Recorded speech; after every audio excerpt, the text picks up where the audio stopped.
like the idea that a voice can just go somewhere uninvited, like a dirty thought in a nice, clean mind. Welcome back, everybody. I am Jay. This is Real Talk, and I got a special guest for you guys, Philip Harding, wide receiver. I am so excited to speak to you. Thank you for coming on, man. Yeah, no problem, man. Anytime. Like I said, I appreciate you for letting me on this show. And, so to start out with, are you born and raised in Pittsburgh? Yes, I was born and raised in Pittsburgh. I was born and raised in Homestead, PA. I moved around a lot of places around Pittsburgh growing up. I went to Bethel Park for a little bit, and then I went to Baldwin High School. I played there my junior and senior year, and then I went to Cal U out of out of high school, and I transferred to St. Vincent, for my last couple of years in college. Had a really big season. My senior year, my junior year was it was a decent season. My senior year was a real big season, kind of what put me on the map. Along with walking in this path with God. But yeah, so that's how it went about. And then honestly, you can ask me any question. Well, so I was gonna go. So you're born and raised a Yinzer, and people who don't know what a Yinzer is, that is somebody from Pittsburgh, blue collar, tough, hardworking. So is that something you put into your football too? That Pittsburgh tough. Yeah, I mean, yeah, you could say that. Coming from the city, this is a pretty tough city. It's it's a lot to go through living in the city of Pittsburgh. You know what I'm saying? But it's where I come from, so it makes me who I am. So everything I know about anybody from Pittsburgh, which they always find it funny when somebody from the Midwest even knows what a Yinzer is. Yeah. But it's that blue collar, because where I live in Wisconsin, it's a lot of blue collar workers. You just go to work, you put your hard hat on, you do what you do. And that seems like what a lot of Pittsburgh is. And I feel like most of the people I've met from Pittsburgh, they really identify with that blue collar style of living. Okay. Yeah. Yins is definitely a common name used in Pittsburgh. I'm not gonna lie, like, yeah, people go off about that. Like, if you ever hear that in any town or any other place, you probably, I would say 99 to 100% sure that they're from Pittsburgh. It's definitely commonly used. It's definitely commonly used. I personally don't use it as much, but it is something that, it's like a title name in Pittsburgh. A lot of people do use that. Yeah, it seems like they wear it like a badge of honor. But with Baldwin, oh, sorry, I didn't mean to cut you off. No, go ahead. Oh, I was just going to ask about Baldwin High School. I see you were a two-sport athlete in football and track. Yes. What did you do in track? So I ran a couple different events. My primary event was the 400. I ran the 4x4. Sometimes, my coach would throw me out there in like the 100 meter or 200 meter if he just wanted to, because at the end of the day, you get a trophy and things, you get points as, the events go on. So he would throw me in those events, based off just by, my natural God-given speed and, stuff like that. So was it always football first for you? Did you like track more, or was football your first love? So actually football wasn't my first love. My first love ever that I, even participated in was really wrestling. Okay. My father put me in wrestling at a young age, and I loved it all the way up until I'd say about the 9th to 10th grade. And then that's really where I came about football. I started playing football and realizing, my natural athleticism, in the sport, just knowing it was a gift to play the sport, you know what I'm saying? And I started to perform well, being in that sport. So it became my first love, yes, after so much time went past. And correct me if I'm wrong, but what I've read on Baldwin is it seems like it's kind of a prep school, like a football hothouse of sorts for players that they recruit players from around the area. Is that true? So no, Baldwin's more of a, people from the home, like people that live in Baldwin go to Baldwin High School. You know what I'm saying? Like they don't really recruit outside of that. You rarely see that. You may see a kid from just like from like a little town down the street that may get recruited, but by Baldwin High School. But normally it's just within the town. Okay. Um, But it is, it's gotten bigger in football over the years. yeah, because when I was reading about more about Baldwin, it seems like they put a big emphasis on using football to help young men grow as men, not just as football. Yeah, exactly. Yes. So is that, did you like now with your high school team, is that something you really enjoyed playing? Or did you like, is that one of the things when you look back, was that probably the best time of your football career, high school? Yeah, no, for sure. It definitely was. Primarily my senior year. As I said, like I transferred, from another school, and I came into Baldwin High School. And honestly, I came during like the mid-season of my junior year, and actually I was thrown out there early. You know what I'm saying? We had competitions at practice. They wanted to get to know who I was, and within like the sixth or seventh game, they started me at corner, and then I just played only corner for the rest of uh, that year. And then my senior year is when I got thrown at receiver because they were like, well, he's an athletic, player. We want to see what he's going to do at receiver. And I end up performing, well my senior year at wide receiver. Do you prefer receiver or corner more? And second question to that is, how did playing corner help you as a receiver? Honestly, what's crazy is I actually defense is my first love. I'm not gonna lie. Corner has always been my primary position. As I played the sport, which I didn't start off playing football at a really young age. It was kind of later in my career when I started playing. Around like 8th grade, going into 9th grade is really when I started playing football. But defense was definitely my first love.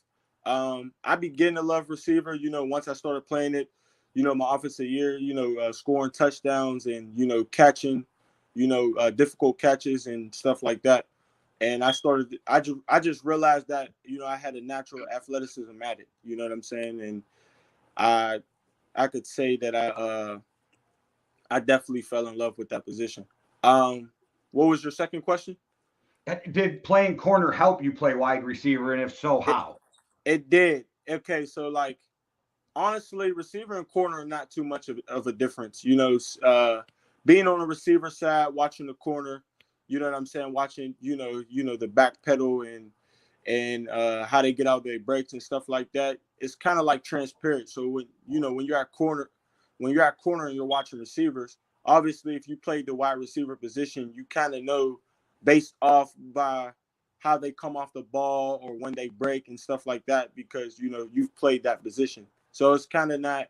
It kind of helped me big time, when I did play corner because I knew when a player would come out of his break or based off of if he inside released or outside release, just off the route. I knew, a lot of times I knew what was coming. Or if we was in a certain situation where it was like a 3rd and long and they needed a first down, or going for a touchdown, like I always knew what was coming. I was always aware of, what would be coming at me, especially when I played in high school. And then being receiver, knowing the route tree, understanding how people come out of their breaks for certain routes, I'm sure that kind of helped you key if it was a post or a slant, things like that. Exactly. Yes, it did. All Yeah. right. Oh, sorry. Go ahead. No, go ahead. What were you gonna say? I was just going to say, so I was going to ask you more about California University of Penn, where it says you went in for sports management.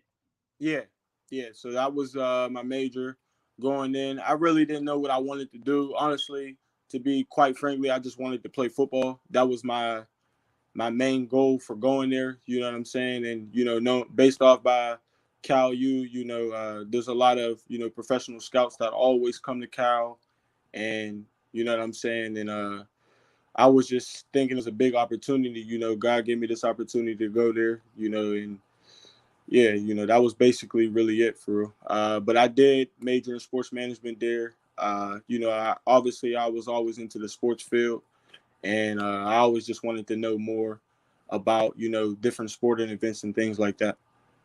So this is the first time I've heard of Cal University of Penn. So is that like a sub school of Berkeley? Sub school?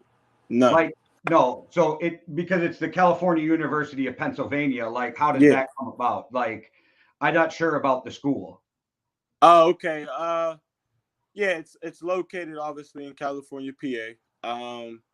It's Oh, not. okay. I did not know Yeah, there's a California, Pennsylvania. yeah. There's a California, Pennsylvania. Yes. Okay, so Wisconsin, the University of Wisconsin puts up small sub schools around like Green Bay and different cities. So I thought Exactly. it was part of Berkeley, but it's not. Okay, I got Oh, it. okay. Yeah, no, it's not. Okay, Yeah, that's where I was confused. So okay. Yeah, yeah. No, I figure if you're not really from around around this area, then it'll probably be like everybody will probably think like, okay, he's talking about California University, but no, I'm talking about like literally like California, Pennsylvania. okay, yeah. Besides Pittsburgh, the only thing I know around the area is Plum, and that's because I watch Pat McAfee. Okay, all right. Got you. So did you play football at Cal then? Yeah, I played for a little bit, and then I transferred to St. Vincent College, where that's when I really started, getting playing time and stuff like that. And that's where you decided to major in communications? Yes, majored in communication. So was that a big jump from Cal to St. Vincent's in like the level of play, or was it kind of the same? See, I feel like a lot of people would say it's a little difference, and honestly, I didn't think it was that big of a difference. Certainly, I'm not gonna lie, Cal, there was definitely big time players, especially when I first came in. Players like Gary Brown, Aaron Terry, Jordan Bowman, and Luke Schmorey, and these were top tier players, in college. But when I came to St. Vincent College, the competition, it was a little different. I'm not gonna lie, but it wasn't a huge difference. But coming from a school like Cal U was definitely able to play in like the Division I AA. Especially when I first came there. So it was a little jump, yes, but Okay. not a huge jump. All right. And before we move on, everybody who's watching, make sure tonight, after you watch this, you turn into Overtime Hustling on YouTube for Turf Tales. And make sure you go over to overtimehustling.com, get the newest edition of Overtime Hustling magazine, and make sure you pick up SK to Riders, Tarantula 2. But so after playing a couple years at St. Vincent's, Yeah. And then you're getting done. I see here it says that you're in grad school. Is that correct? Yeah, so no, actually I'm not in grad school. I was thinking about it at the time, but then I made my decision, after college that I was going to come into, playing in the, professional. So I made the decision not to go through grad school and actually to just take a couple sport classes, for my last semester being there, playing my last season, which was in the fall. And yeah, that was just the decision that came about because I knew I had potential to play, on the next level, so. And that's definitely something I want to get into, but I got to ask before we get there, how did COVID affect you guys with that year in college? Did you guys play through COVID or did you not? How did that go? So we had a little spring season. I'm not gonna lie, it affected a lot. You know what I'm saying? In terms of people that were vaccinated and people that were unvaccinated had to travel on different buses. A lot of times we had to wear masks at practices. Even under our helmets. It was just a lot of it was a lot of difficulties. I can't lie, but we got through it. We played our first 4 games, and then due to COVID, because a lot of players on that we were going against for our 5th game in that spring season caught COVID. We didn't even end up getting to play that, that last game. And that fall season, whenever COVID was going on, we didn't have a season that fall, so we had to wait until the spring season to play. How weird was that now, going from fall to spring as a player that, like, as somebody who played sports, not at a high level, but in high school and stuff, like very repetitious, right? You get your routine and you go. And how is that just, you're a whole season, like you skip fall, winter, and now spring, you're playing a different time of year. Was that very odd? Yeah, it was. Obviously a lot of us players were upset. We were like, damn, like we spent our whole time, training over the summer, to come to the fall just to realize that we weren't going to be playing. You know what I'm saying? And that was tough, you know what I'm saying? And didn't get to play until 2021 spring, and then obviously we played in the fall of 2021. And it was tough, you know what I'm saying? I'm not going to lie, like it was tough, coming into that fall and just knowing that we weren't going to play, and the only thing that we looked forward to was preparing for the spring to play those spring games. So we would have practice every day. We would still have lifting, but as the process went on, there was a lot of difficulties, during that time, especially with school and stuff like that being on Zoom, and it was just a lot of conflict. But it was something that that obviously I overcame, through that time, and was able to continuously move on. And God blessed us with this little spring season, and then that fall season, we had a full fall season. Now, I don't want you to call anybody out by name, but did you or any of your teammates, did you see that had an issue like staying fit, working out during COVID, doing that kind of stuff when you came back for that spring season, or was everybody just gearing and ready to go? I feel like for the most part, everybody was ready to go. Like, we were ready. We were like, we want to change, the culture at St. Vincent College. We want to change, what people are used to hearing, what people are used to seeing, coming from a losing program. And, you know what I'm saying? We want to make a difference here. So I feel like we all prepared, better than, we thought. And then during that spring season, we end up with a record of 2-2. You know what I'm saying? Because we only had 5 games total. We didn't get to play that last game. So we end up being 2-2, which set us coming into the fall season. Okay. And then I know you got an invitation for the USFL draft, and I see you're a free agent right now in their rankings. What was that like, though? Just even knowing that you were going to be eligible for the USFL draft, that's coming up. And yeah. Wow. Honestly, that was a blessing. I can't lie. Especially coming from a smaller school. You don't see you nowadays. You're starting to see more players from smaller schools. Obviously, get these invitations and things like that, and actually play on the next level. And so whenever I got that opportunity and I seen that, I was like, I was always like, wow, like, you know what I'm saying? Like, I see what, God can do, you know what I'm saying? And I'm just like, praying that, that I get picked up in the draft and everything. And I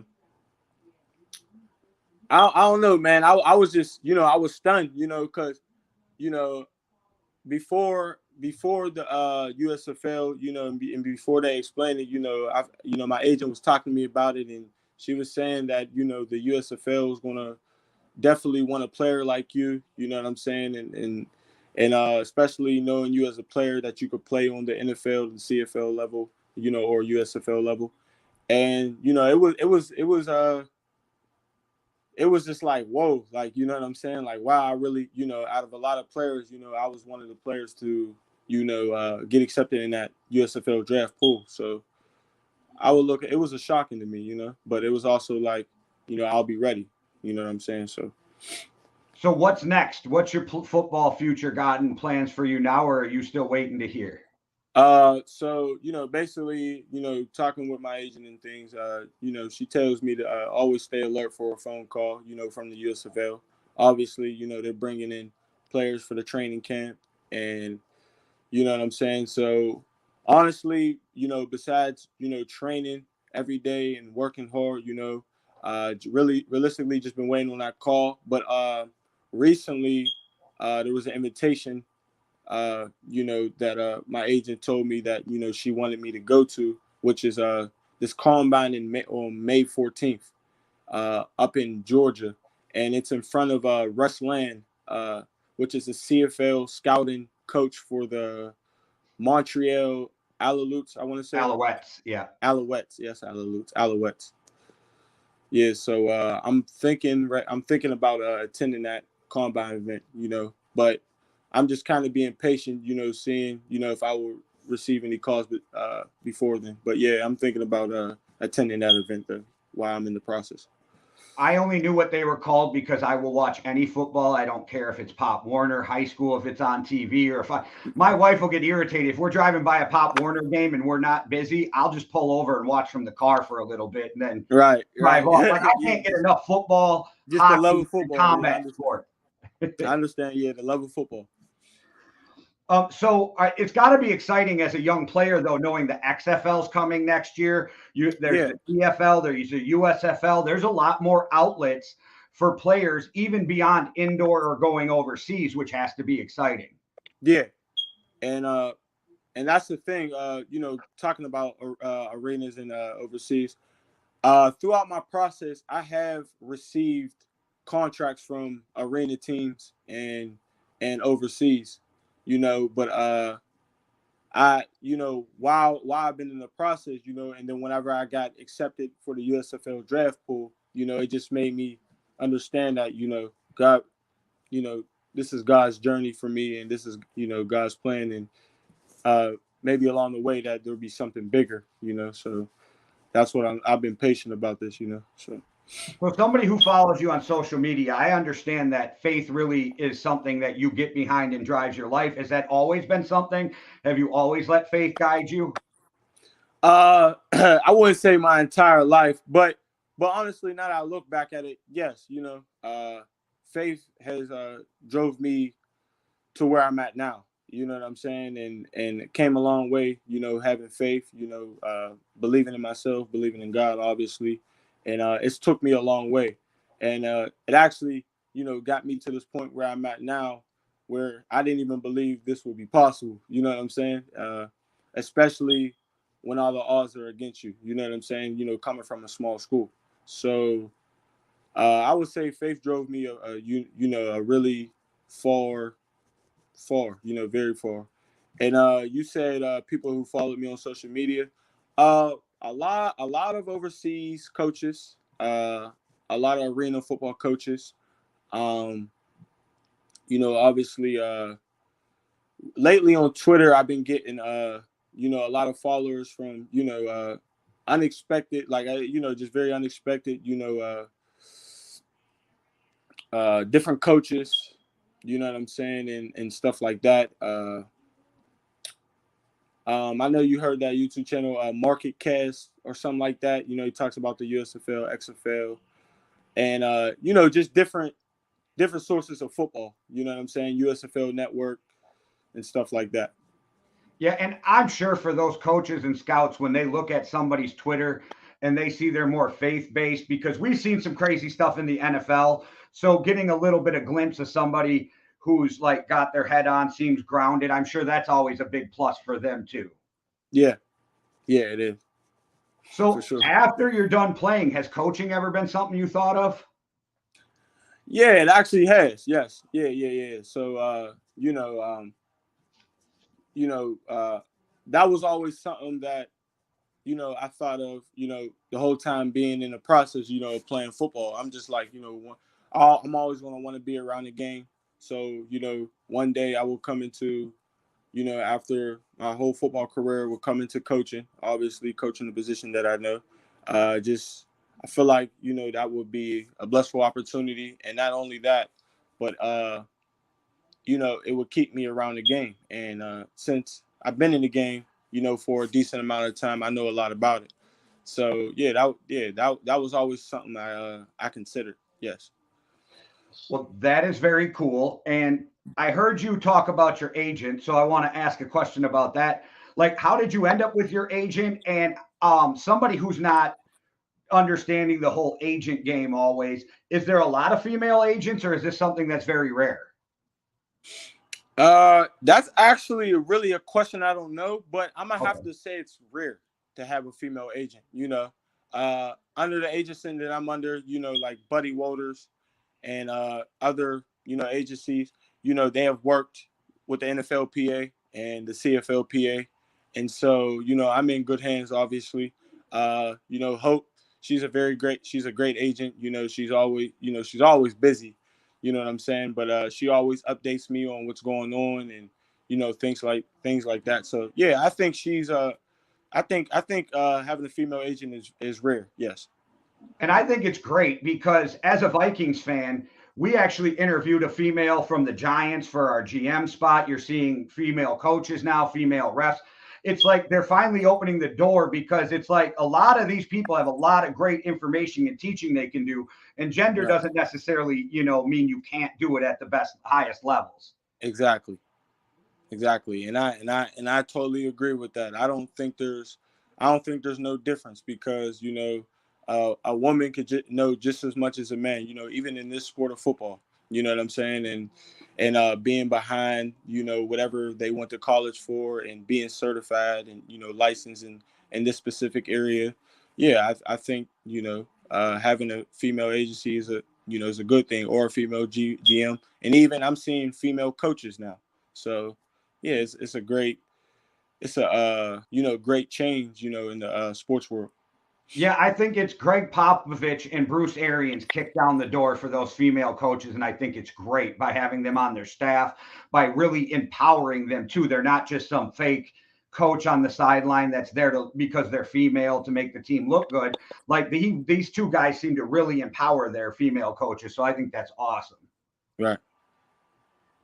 So after you figure out what's next, you're going to go play football either way, right? If it's USFL, if it's indoor, if it's overseas, that's what's next though. You just don't know where yet.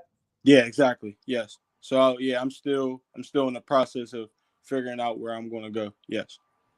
Well, I really appreciate you giving us your time, and I won't keep you all day, but I am definitely a fan. I'm definitely going to keep following you. And once Thank you you. know your next landing spot, I'd love to have you come back on the show if you're cool with that. Man, anytime, man. Even when I land up where I'm at and I have some time on my hands, you feel free, man. Feel free to, give me a text message, call, to come back on this show anytime, man. I'll be willing to do it anytime. Well, and then you just don't forget us when you're on your way to the Hall of Fame in the NFL, and Okay. you'll be our future Hall of Famer that we'll get on. Okay, my man. Yeah, of course. Yeah, I will be. Yes, sir. Well, you definitely keep grinding. Anybody who has not seen this man's highlights, go watch him. I was very impressed. Like, you got good hands, you run good routes. I don't know what your 40 time is, but you seemed fast compared to the players you were playing against. So yeah. I ran a 40-yard dash not too long ago. I ran a 4.42. Okay, nice. So yeah, hopefully I get down to a 4.3. Especially if I end up, attending to this combine, and yeah, that's the goal right now. Get down to a 4.3, 4.37. So that would be big. But I appreciate that, man. I appreciate for following me, man, and obviously let me on your show, man. That's a blessing. I was excited to hear from you. I'm like, oh yeah, I follow this guy, and yeah, man, and I'm definitely happy to see you faith-based too. I always joke I'm the most foul-mouthed faith-based person in the world. Right. I just know I wouldn't be where I am if it wasn't for God and my faith. So yeah, you know man. what I mean? Yeah, man. Me too, man. That's what I'm saying. So yeah, that's why I always say God first. In this journey that I'm on, I know that I'm in good hands because of Him. And I wouldn't have got this far without Him. I always joke with my wife. I said the way that it goes is God, family, Vikings, football. Right. Okay. Yeah. Okay. That's how it is, right? Yeah, and especially, well, the funny thing is I literally live 5 blocks from Lambeau Field. So I'm in enemy territory in Okay. Green Bay. I'm like the only Vikings fan. Do you follow a lot of NFL? Yeah, of course. Yeah. A lot of crazy moves happening, huh? I see that, man. Yeah, a lot of free agency pickups, trades. Yeah, it's crazy. It's crazy right now in the NFL. But I feel like this is going to be a big a big year for the NFL, though. So really I don't know if you saw it, because it literally just happened about a half hour before we started recording. But Tyreek Hill to the Dolphins. Okay, yeah. Kansas City won't pay him that Devontae Adams money, so he requested a trade, and he's going to the Dolphins for 6 picks. And I didn't even see that. That's crazy. Wow. Yeah, well, Deshaun Watson's been eating up the TV for 3-4 days now, because that trade changed the market for quarterbacks. They're going to start getting guaranteed money now. It did. And who's Devontae Adams? He's under Tua, right? Tua is the quarterback for the Miami Dolphins. Well, Adams went to the Raiders. Tyreek Hill went to the Dolphins. Oh, okay. Tyreek Hill went to okay. Oh, and then so Derek Carr. Okay, I got you. Yeah, and they were college quarterback and receiver best friends and roommates. So I think Adams was plotting this for once the Packers did not offer him big money last year. I think there was no way he was taking that contract. Was taking that, yeah. I feel like this will be a big move in his career. You know what I'm saying? Devontae Adams is a great wide receiver. Actually, one that I like to study. And he I feel like anywhere he goes, he's one of them players that's always going to shine. You know what I'm saying? So, and people can always argue the top 5, but Devontae's up there. And as a Viking fan, I am so happy. See you later. Get out of my division. Go down to Oakland, or go down and play with the Raiders in Vegas. I love it. Speaking of the Minnesota Vikings, I'm a big Justin Jefferson fan. That's actually AJ. More my style of play. That's so I love watching him play. Well, before we get out of here, I'll tell you the one time I ever went fanboy in my whole life is I met Chris Carter in the Green Bay airport, and I literally looked at him, and my first words to him were like, "Bro, you're Chris Carter." Like, I really told him who he was, so I fanboyed out on him. Yeah. That's great, man. Well, thank you again, man. You have a great day. I will definitely keep following you. And let me know what the next move is, man, and we'll keep following you and promoting you, my guy. Thank you. I appreciate you, man. God bless. You too. God bless. Have a great day. You too. All right, guys. Thanks for watching. One world, one love. Deuces. Peace. Everything's polluted. The environment, the government, the schools, you name it. This radio person is the whole problem. Are we going to allow this guy to be heard by anyone who can turn